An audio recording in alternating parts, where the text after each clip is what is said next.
வாக்குறுதி நீங்கள் இதே கரங்களை பற்றி கொடுத்த வாக்குறுதி இன்னைக்கு கேட்டு வந்து நிக்கிறோம். உங்களை தேடி வந்து எத்தனை போலீஸ் தான் தீவிரவாதிகளை பிடிக்கிற மாதிரி நாங்கள் இந்த சமுதாயத்தை உருவாக்கக்கூடிய ஆசிரியர்கள் நான் பேட்டி கொடுத்துட்டு வர்றேன். எங்களை சிமான் பண்ணுங்க. நான் பேட்டி பேச நான் கொடுப்பேன். நீங்க யாரை சொல்லிக்கோங்க சார். எங்களை கை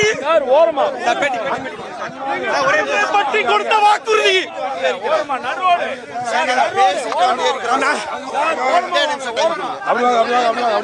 அடக்குமுறையை கண்டிக்கின்றோம். காவல்துறை ஏவல்துறையை மாற்றாத நீங்கள் எத்தனை பேரை கைது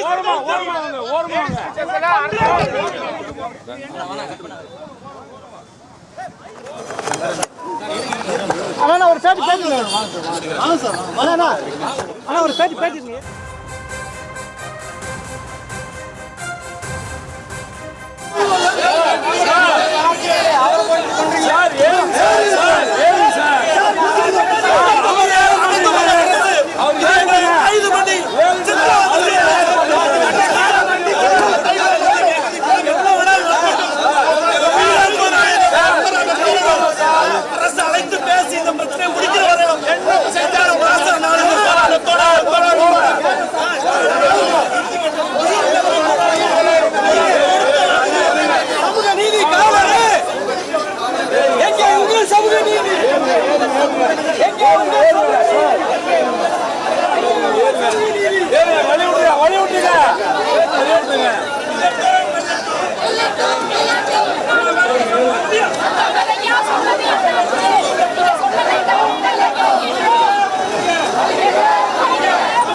போராட வந்த ஆசிரியர்கள் கைது செய்யப்பட்டிருக்கிறார்கள். சம வேலைக்கு சம ஊதியம் என்பதை வலியுறுத்தி இடைநிலை ஆசிரியர்கள் போராட்டத்தை அறிவித்திருந்த நிலையில் தற்போது அங்கு வந்திருந்த போது அவர்கள் கைது செய்யப்பட்டிருக்கிறார்கள்.